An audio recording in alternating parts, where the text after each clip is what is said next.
Hunter Henry. Hunter Henry's a good pick. Okay, we are live. Okay.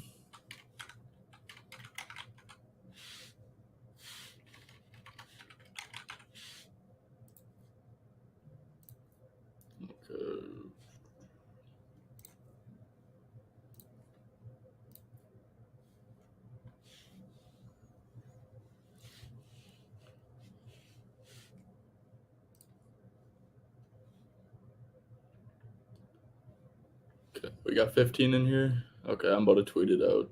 We are live. Post. Okay, sweet. All right.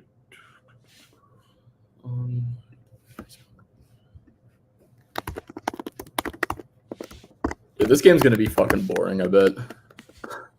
Oh yeah, probably. The fucking Patriots, dude. I don't know why they put in the Patriot. Actually, I guess it is. I swear, as the season gets on, the Thursday night football games just get shittier and shittier. Like this is at least we're getting like the Jets with like Rodgers. That's not like a terrible. That's not a terrible game, but like in a couple months we're gonna be having fucking Panthers Broncos in prime time, something like that. Hey, quick before we start, JJ, what do you feel about Bryce Young getting benched? He needs to develop. Watching that film, it looked horrible. You fucking tortured yourself like that? I sure did. I had to see what was going on. Well, as like a film bro, what was wrong with him? Is he just like not very good or film? He's just holding on to the ball. He's missing a whole lot of reads that are open. I don't get it. This is the best team he's had. Well, I mean, it's only been 2 years, but this team is a lot better than last year.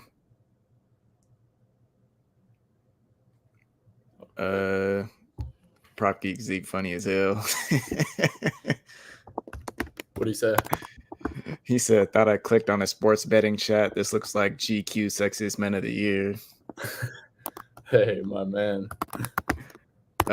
Nash said, "Love the info you guys drop. How can I look into them further? Would love to see D-line rankings, wide receiver and tight ends versus different coverages.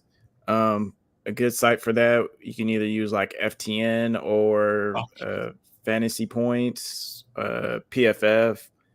I know for sure PFF always has defensive line and offensive line rankings. That's usually what a lot of people refer to, from my understanding. Wide receivers and tight ends with different coverages. Yeah, that would be Fantasy Points or FTN again. Fantasy Points data suit, by the way. It's literally like the website's called Fantasy Points. There's like there's a website if you search up CBS defense versus position. That's not everything, but like I think it is a good marker. You can like see easily what defenses are giving up like yards per carry wise to running backs, yards per reception wise to wide receivers, like most passing attempts, stuff like that. So CBS defense versus position, it's not everything, but it like gives you a good baseline on stuff there. Let's see. We got a first question before we start breaking down the game. Thoughts on Brees' longest rush, 13.5 yards?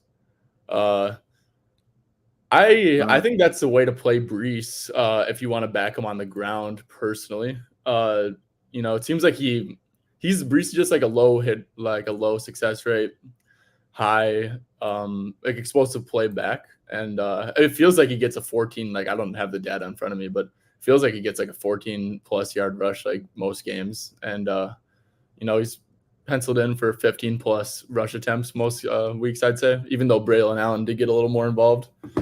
Go Badgers, by the way. JJ, your thoughts on that? The Patriots' run defense has been pretty good, so I wouldn't take like his yards, but I mean him being explosive, like he had a 30-yard rush last week.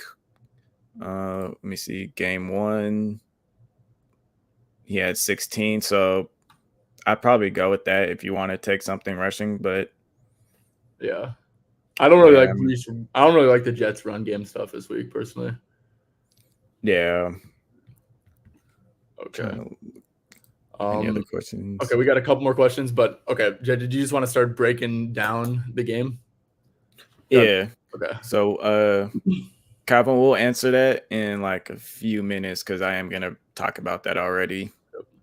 JJ, and I can get team usage stuff if you just want to get like defensive and coverage stuff if you want. Yeah, so I mean I'm about to look up like route participation and then I have already had my tweet for coverages, so Okay. I just I got have to share that. real participation stuff in front of me, so I can do that stuff if you want to do the coverage. Yep. Okay, sweet. All right. So starting with the Jets, Garrett Wilson, he's 100% route participation. He was that last week as well. Alan Lazard, he was 100% in week one, went down to 76% in week two, and there's some correlation behind that. Mike Williams only played 19% of the snaps in week one. That went up to 73%. Very encouraging. Obviously, he's coming off the ACL injury. It wasn't like a Alan Lazard's better in him thing. It's a like we were easing him in week one. Conklin went from 90% to 85% in week two, so nothing different really. Running backs, pretty significant change. In week two, we saw Braylon Allen get 36% of snaps, and he didn't even play a snap until garbage time last week, I believe. Brees Hall, he was at 71%. I think Brees might have left for a little bit. I could be mistaken. JJ, do you remember that? Did he have like a thigh issue or am I wrong on that? Um I I think think he there might have. was something, but I don't remember exactly. Yeah. It just seemed very minor, so I didn't like look too much into it. Yeah, it definitely was because he returned. I know for sure, and he's was a full practice all week. But Brees Hall 61% of the rushing attempts in week two. Braylon 30%. Brees 64% of the routes. Braylon 36%. And Braylon Allen played really well. So I'm a Badgers fan. I love me some Badgers, even though they kind of fucking suck and got rocked by Alabama. But Braylon Allen, he's a really good running back. He's kind of like Derrick Henry esque, but probably like more juice at this point in his career. Like he's a very big back, and I don't really expect Braylon. I know he caught a receiving touchdown last week. I really don't expect him to eat into Brees's receiving role much at all. But on the ground, I think Braylon's legit, and it's a short week. He really passes the eye test. He's just like a very physical, athletic back.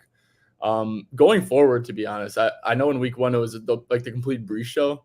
I think that Braylon Allen's earned a role moving forward. JJ, do you have any thoughts on Braylon taking some carries on the ground moving forward? He definitely deserves it. I've loved him since watching him in preseason. Yeah, He runs very hard, gets downhill quick, hits the hole, he finds the hole very well. You know, if he gets to the second level, like there's gonna be problems. So I mean, and we've seen him, but his one of his touchdowns was a receiving touchdown. Um, that was like a like he's designed. It was like a design screen for him. So like, yeah, yeah, it wasn't like a true like he was in the like he's game. running around, yeah. But I mean, just being able to like break off those long like receptions, I guess, yards after the catch on those screenplays, like it does show like he has vision. He still got to maneuver and all that.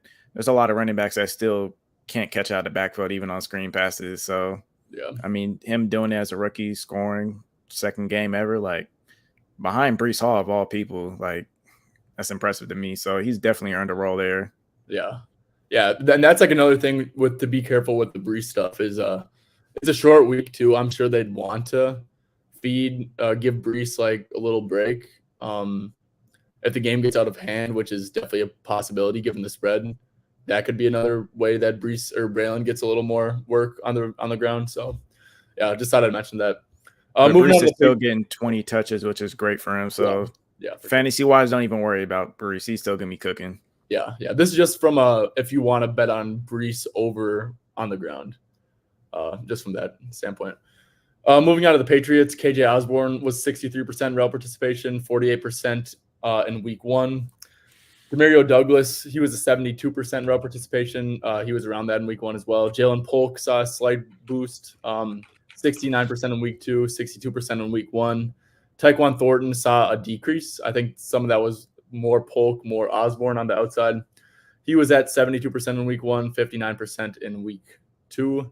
Hunter Henry was at 88%. Austin Hooper, who we actually talked about for on the prop show. Austin Yeah. Hooper, fucking Austin Hooper. He was at 34% in week 2, and that was 48% in week 1. I'm guessing that was more game script dependent. They were running more 2 tight end sets because obviously in week 1 they kind of had their way with Cincy. They ran the ball a million times. They were up the whole game, so I'm guessing that's kind of where that came from. We go to the running backs. Antonio Gibson had a really good game last week. Ramondre was at 71% snaps, 62% of the rush attempts, 63% of the route participation. All was a little bit down from week 1. Yeah, like I said, Gibson might have just been getting some hot hand work because he really did play really well. He was at 24% of the snaps, 32% of the rushing attempts. And then this is a little surprising. Antonio Gibson, he was only at a 13% route participation, and that was like up from week 2 or week 1. And I noticed Antonio Gibson has a 7.5 receiving yards line, and I know this is kind of like a gross under, but I mean, if he's only going to have like a 13% route participation or even lower than that, I don't know. That feels a little bit too high personally. That's just one thing that stood out. All right, JJ, let's get some coverage data for this one. Yeah, so I posted a tweet earlier, like talking about teams' top coverages. Let me see if I can zoom into that a little bit more because it is blurry. Or let me see this. I don't know how to work this shit, dude. Okay. It's a little bit better. I can see it. You can see it? All right. Can y'all see it? I hope so. If not, hey, y'all can just follow JJ on Twitter and look at it on his tweet. Yeah, so I wanted to see like what coverages they've been running. So Patriots top coverage, that's like above league average. Cover 2, great for running backs. Everything's gonna be underneath. I mean, whole league is targeting a lot of too high looks, so everything's gonna be underneath. Patriots, their top 2 coverages, cover 1 and cover 2 at a combined 63%. And then the Jets' top coverage that's above league average is cover 4. They've been doing that since last year. And then their top 2 coverages have been cover 3 and cover 4. I think cover 3 was at like 31%. But that next coverage that I was slightly below, is like maybe like few percentage points down, was cover 1. And that's going to be key there to me, in my opinion, because a lot of teams have been playing the Patriots in cover 1 heavy because they don't have a true standout wide receiver 1. So they're going to make them fight one-on-one and win their routes. But, I mean, so far the run game has been working for them and it's been paying off. But I think this week they're going to try and force them to air it out. And another thing with airing it out, I'm going to go back to the offense real quick. Injury report-wise, the Patriots are missing 2 offensive linemen, and it's both on the left side in who is it? Verdarian Lowe and City So, if I pronounce that right. That's their entire left side offensive line. The Jets worked some things out last week. I mean, they did play the Titans, but their pressure percentage went all the way up to number 1, just kind of ridiculous. Brad said he can't see. Yeah. Hey, one thing I want to say too is, like you said, 2 linemen are out. Like all 5 are on the injury report. I think that 2 of them are ruled out officially. 2 of them are questionable, and then another one is like ruled in. But this Patriots offensive line already sucked. Like, yeah, they've been able to run the ball, but like Brissett might be under a lot of pressure if like they literally don't have any of their O-line. So I thought that was something worth noting. Yeah, they're gonna throw a lot of like short, quick passes. I think that's gonna be the game plan here. And those underneath guys is usually gonna be like a Demario Douglas, who that I know they talked about. They want to get him the ball more after I don't even think he got a target last week. Hunter Henry again, he's been like a go-to guy when Brissett's under pressure. I think that's gonna be it for that offense. As far as go ahead. Yeah, I mean, just like against the Jets in general, like their game plan should be sell it to stop the run, let our superstar corners like play these dusty ass receivers one-on-one, and then just like by default, like it's gonna funnel target. Like it's the Jets have been like this since last year too. Like they funnel targets to the tight end, to the running back, and to the slot. Outside teams don't even throw at them, and like I don't know why KJ Osborne, Tyquan Thornton, and Jalen Polk are gonna get like any targets in this matchup, basically. but like Pop Douglas, Ramondre, Hunter Henry, all those guys, I think they could have a pretty decent target share in this one. Yeah, I don't know if Hunter Henry will get 12 targets again because Yeah. I think some of those targets will go to Demario Douglas, but he should have a heavy hand in this game. Uh, what else are you seeing? Like, what props do you got? Okay, should we just go to props? I see Yeah, Brad. This is kind of facts. I'm so, this show is dry. I mean, if you guys have any like advice for us, because I mean our prop show is fun because we're just giving out fucking props, but here we're just like talking about this the is game. more a breakdown of the Yeah, game. this is supposed to be educational and like teaching people how some good researching strategies and stuff like that. But yeah, Brad, to be honest, you're not lying. This shit is pretty dry. But like at the same time, it's like meant to be dry. So sorry about that, Brad. Okay. Props wise, yes, JJ, I do have a prop, and I actually really fucking like this prop. Like, I really fucking like it. I had this circled as soon as I checked the rel participation from last week. I had this one circled, and it is Mike Williams over 22 and a half receiving yards. I got this at 21 and a half in the Discord. Did move a little bit, but Mike Williams, bro, I think that the books might. I don't know if they just think he sucks all of a sudden, but he definitely does not suck. Like I said, in week one, I mean, he didn't do anything. He didn't get a target, whatever. He played like 15% of the snaps. He had a 73% rel participation in week two. So that should be around the same, if not a little bit higher, given now it's week three coming off it. And yeah, in week two, he only caught one ball. I think he had like two targets. I think he had like 19 yards or something like that. That shit happens. Shit happens, right? People have down games. People have good games. He had a bad game, and since he didn't do anything in week one, I think that's what's giving us this 22 and a half line. But Mike Williams, just like him in close to a full-time role with good quarterback play, like this line should not be 22 and a half. Like it should be, if you're factoring rust, whatever, like I think it should still be like mid 30s, high 30s or something like that.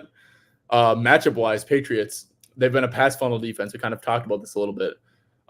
Patriots defense last year, they were third in EPA, fifth or second in success rate against the run last year. This year, they're fifth in EPA, 15th against success rate. We look at pass rate against. Patriots are allowing the highest pass rate against. So teams are really going out of their way to throw the ball against them. Last week we saw JSN and DK. We saw JSN have like his first good game ever. I mean JSN and DK combined for 246 receiving yards last week. Christian Gonzalez is their best corner. I'm assuming that he'll try to take Garrett Wilson as much as possible. So that's another good thing for Mike Williams. And yeah, I'm just not going to overthink this one. I think it's a good matchup based off of how good they are against the run, how bad they were against the pass last week, and Mike Williams in a close to a full-time role to get 23 fucking yards. Like, yeah, sign me up for that shit. Love this one. Yeah, he's going to be that big deep threat, and teams have been taking shots on the Patriots, even though a lot of their throws have been like underneath. So I think that's going to be a fun one to watch. I think he could like easily go over that, probably like 50 plus. As Dude, the long as he thing gets is, like a couple of good targets, he should be chilling. yeah. Dude, the thing is, honestly, this could be like the worst fucking matchup ever. If I saw Mike Williams at 22 and a half yards and playing close to a full-time receiver, like I don't care. I'm taking it. Like straight up. But like on Yeah. top of that, I think it's like a decent matchup too. So yeah, maybe he's a little bit rusty. He had a nice back shoulder throw. Bro, Mike Williams on the back shoulder the back shoulder throws is like so fucking sexy. Like Aaron Rodgers to Mike Williams on them back shoulders. Like, bro, I could watch that shit like all fucking day. Like Mike Williams catching a contested one and Aaron Rodgers throwing one. I think like this is just gonna be like a match made in heaven. Like, oh man, I can't wait till tomorrow. And then Mike Dub catches that 30-yarder back shoulder. Oh Whew, yeah. I'm gonna be happy. All right, well, JJ, your prop. My prop is going to be Brees Hall over 4.5 receptions at plus 100. I believe it should be same price on DK and FanDuel. Talked about the underneath the cover two. I like cover two targeting running backs underneath. Hall so far has 14 targets and a 35% targets per route run. I know someone asked about is Aaron Rodgers going to air it out? And so I looked at the targets and stuff like that for week 1 and week 2 with Geno Smith and Joe Burrow. Geno had 25 of his 33 completions within 9 or less yards, and that's including behind the line of scrimmage. Joe Burrow with his completions, 18 of his 21 were within 9 yards or less as well. So everything's going to be up front. I think I have some video here if you'll let me show. Let's see, film. So I'm gonna look at last game. I'm gonna look at Zach. I don't know. Is it showing? Oh yeah, sorry. Okay, Got me, no, we're got cool. me sleeping. I was like, No, looking you at. get no. Sometimes like websites will like block out the video, so that's why I was Oh, making okay. sure. Um, What is this so fancy shit? so they had him out here. This is easy, but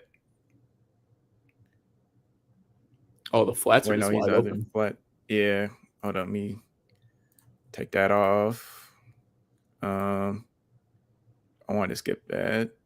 Okay, so we have him right here. And I'm just gonna pause it every time Gino completes his drop so you can really like see the coverage. Probably speed up. Oh yeah, So dude. here, look at all this space right here. Everything's pretty much covered. Like he could hit JSN here, but it's gonna be a real tricky throw. Safe bet right here, which is what happens. Look at all this room he has to work with. This is what the NFL is turning to lately, if you guys didn't already know. Let's look at another one of his receptions or targets, you should say. So we're gonna pause it on the drop when he completes it. Look, all Is this this space, what's a game clock too on deep. this? This ain't a 2 minute warning, right? Or 2 minute No, drill? this is 2 minutes. Yeah, but I'm gonna show some other ones too. Okay. So Okay. it is, yeah. So if you can see it over here, so 3rd and 10, 1st and Yeah. 10, but 4th quarter here, and I'm actually gonna show some JSN. I want to see what he did, so we can all watch it together. Look underneath. This is ridiculous. All this space. Now, You guys, if you guys are seeing this right now, honestly, I don't do this shit when I research, and I probably should be. But this is like fucking game. This is like I'm pretty flabbergasted by this shit right now. I mean, like actually seeing every like reception and stuff like that, and like coverages like when you're watching it closely and stuff like like that. look at all this space. Yeah, that's crazy. Like he's attack the flats, Yeah, and attack then underneath. try Like to hit Charb right there too.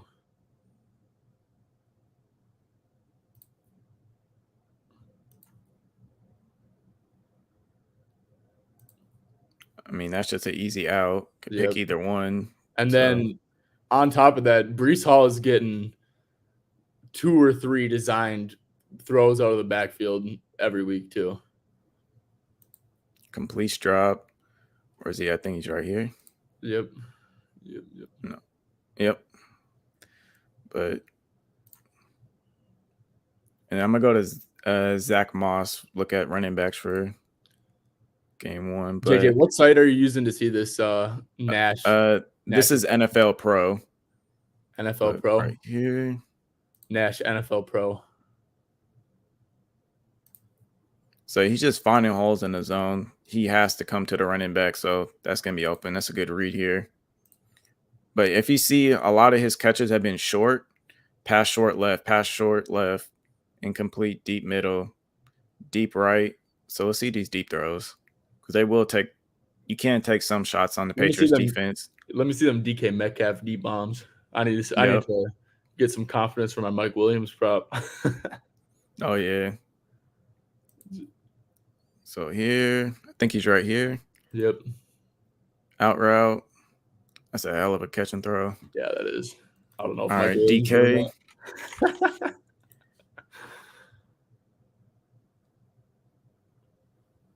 Receiving.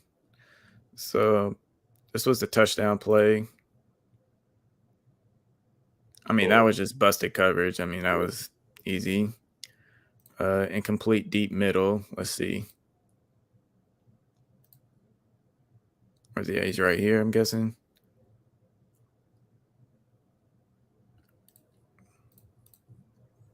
see the route. So here he's trying to cover up front. They didn't switch that at all very well. He should have been backpedaling a lot sooner. He just got burned. Oh.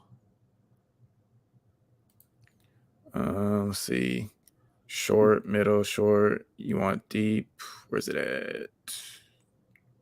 Incomplete. Let's see. Let's see if it was there. DK right here. Complete. So single high, they're going to attack that as one-on-one coverage. That's that back shoulder, A-Rod to Mike. Yeah. It's a short, middle. Chef Brad, this is NFL Pro. So he just ran like a little quick slant. That was too easy. So let's see. Was it Zach? Yeah. Week 1. Receiving.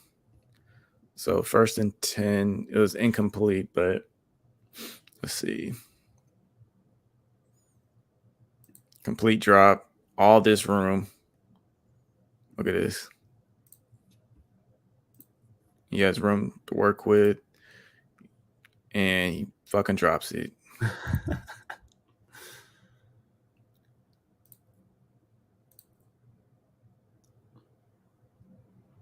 I'll just simple screen pass. I don't care about that. I want Brees will get a few of those though too. Yeah, he'll get those. Like we expect that. But just looking at the actual coverage, simple underneath. This is 2nd and 10. Like they're just giving this to him. Yeah. And drop again. Damn. Hell no, bro. I think that one of the best ways to do this without like watching film, because to be honest, JJ, I don't know how big of a film guy I am, but I think a good way to do this is use that CBS site, see targets for running backs, see like target share to running backs on fantasy points, but you also should be looking and checking how many of the targets were designed for the players for the running backs in that week. Because what you want, I think the best thing, well, what you're showing us here is for running back reception overs, you want matchups that will funnel targets to running backs that aren't like designed targets, right? Because their designed targets will come for explosive running backs like Brees and stuff like that. But when you can like really find coverages and matchups, opponents that really just like allow those dump offs all day, that's kind of like a gold mine. Because the books, one thing I noticed about the books is like they don't really price matchup in at all for running back receptions. Mm-hmm. So I'm watching George Kittle here. He is because Hunter Henry is my lean at the moment. I'm just looking more into it to see if I want to post it. But with that offensive line being weak on the left side, they have to get the ball out quick. And Hunter Henry did get the ball out when Jacoby Brissett was under pressure. I think it was like over 35% target per route run when pressured. It's kind of ridiculous. It was at least over 30%. But Jets, they're going to continue to run their cover 4. So I'm just looking for a lot of out routes here from Kittle on his targets. But yeah, I say NFL Pro is a great resource if you want to watch film. But anything else you want to talk about? Yep. My lean. So you just talked about how your lean is or Hunter Henry. Yeah. My lean is very strong lean. I really like Demario Douglas over 2.5 receptions. I don't have the price pulled up. It was plus money earlier. I think it should be around plus money still. I just love when it's week 2 or week 3 and like good players have just not done shit. Demario Douglas had like these interviews after the game. You know, he was their best receiver last year. He was upset about his lack of targets. Gerard Mayo, Jacoby Brissett, they both had interviews too acknowledging it. And it's like, okay, Gerard Mayo's out here talking about we need to scheme Pop Douglas some looks. Jacoby Brissett's like, yeah, like he should be mad. Like I'll definitely like look to get him involved more. Stuff like this matters, I think. I think stuff like that matters a lot. And why it's a perfect storm is because he hasn't done shit in weeks 1 or 2. and his lines now reflect that. So you can apply this to like a lot of people, but Pop Douglas is just like the type of person who I want to take an over on. And if you look at the matchup too, like we talked about, these outside receivers for Patriots, like they don't do shit in the first place, but they're definitely not going to do shit in this matchup either. So guys like Osborne, Polk, because Pop is strictly in the slot. He takes up all the slot snaps. Um, I think that it's a good spot for him to get design looks, like whether it's screens, end arounds, and if they're end arounds, then maybe rushing and receiving could be a good look. But also like it's just like a good matchup for him to get funnel targets based off of the Jets personnel. So I really have a very strong lean to Pop Douglas. I think your Hunter Henry reasoning makes sense too, and obviously they already have the chemistry there. But I just think that Pop is kind of in the perfect storm of matchup, um, narrative. Like he's gonna get the ball buy low. I think he really is just kind of checking all the boxes for me. So I Jesus. don't know why the fuck I haven't played it yet, but I think that's a good spot for Pop. So Jets had 60% QB pressure percentage last week. That is ridiculous. That's why their stuff went up significantly. But week one, let's see, 30%. So that's a huge difference. So I think they're probably going to be closer to that 60% mark, probably with how weak that offensive line is. I mean, it was already a bad offensive line unit coming into the league, and then now they're missing 2 starters on one half of the field is pretty Yeah, significant. So they're yeah. going to be within this top half again this week, in my opinion. All right, JJ. Before we head out, I want to introduce a new segment that I probably should have told you before this. But guys, while you All guys are right. listening, if you guys have any questions, any leans, anything that you want us to talk about, leave it in the comments right now, and we'll get back to it after this. All right. So the segment that we are introducing is tell the story about how the game goes. So we already kind of talked about it. I think that the Patriots are kind of going to do a really good job against the run. I think the Jets are going to be pretty pass heavy. Think that a lot of targets go to Brees. Think that Garrett Wilson could have a good game if he gets away from Christian Gonzalez. Uh, I think that this game is probably close, a little bit defensive minded. It's going to be a low scoring, close game. On the Patriots side of the things, all they want to do is run the ball. They want to run the ball, and they kind of can. The Jets' run defense is a little bit suspect. We saw them in week one get gashed by Mason. Obviously, the 49ers, Shanahan, great running system. Titans, they held in check a little bit, 23 for 82 on the ground, 3.57 yards per carry. But overall, the Jets are vulnerable on the ground. Teams want to run the ball against them. That's just going to chew a lot of clock. Aaron Rodgers, we know he wants to audible everything up until the last second. So this could be like a really low scoring, slow paced game. I have the Jets winning maybe like 17 to 10-ish, something like that. So lean under on the total. And yeah, that's kind of how I see the game going. Players who I think are not going to have a good game. I kind of think that Brees isn't going to have a good game on the ground, whether that's Braylon Allen eating it a little bit too much or Patriots run defense causing them to be a pass heavy offense. I think the Patriots outside receivers, even though all the receiving lines are at like 0.5 yards, I'm kidding there. I think they're at like 19 and a half or something. But the Patriots outside receivers, I think that their unders are a very good look as well. Obviously, think Ramondre. Think he gets the ball. No, maybe slightly an over on Ramondre stuff on the ground. Think Ramondre, I saw a lot of people on him over 2.5 receptions. I like that. I think that's a pretty decent look. Like I said, Demario Douglas, love the spot for him. Really, anyone on the Patriots on offense, except for the outside guys, I think are all decent looks. But JJ, do you have any? Let me hear your little game breakdown. Who you like, who you don't like, how you think the game goes. Yeah, so starting off with how I think the game goes, I think with the Jets, like we talked about, I think they're going to take a couple of deep shots downfield, probably Mike Williams. I think Garrett Wilson is going to work a little bit more from the slot because he's going to try and avoid the Christian Gonzalez matchup. I mean, he just had a tough corner last week against L'Jarius Sneed. Like, I'm sure he's tired of this.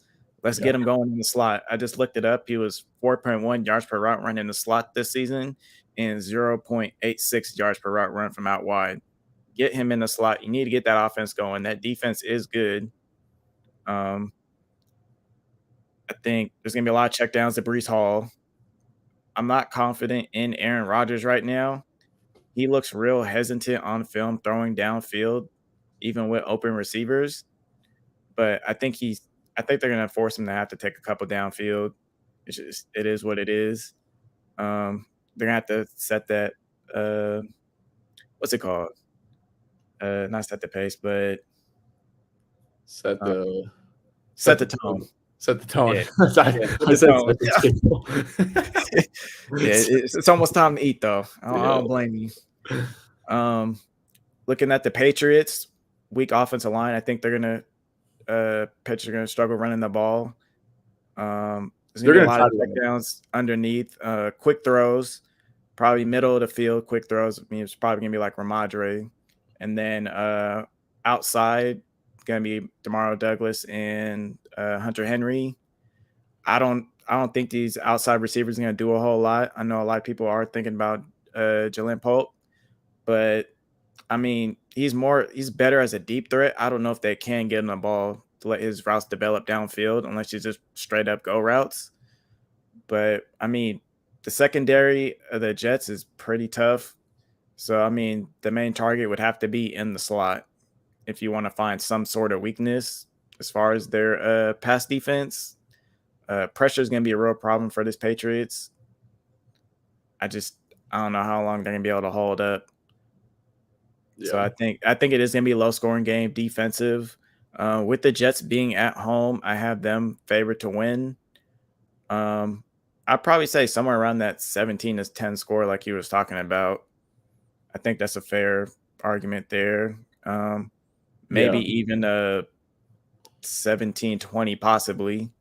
I think that's about the highest I would go, like a 17-20. I don't think there's gonna be too many touchdowns, probably more field goals. I think Jets are still pretty good in the red zone in their defense, so they're gonna force a lot of field goals. So I mean, it's a possibility if you guys want to take a field goal kicker like over 1.5 or something like that. That's probably what I would lean towards. But the question is, can they move the ball downfield? That's gonna be the biggest question, and I think they'll be able to move the ball enough, just dinking and dunking it. But yeah, that's about it for me.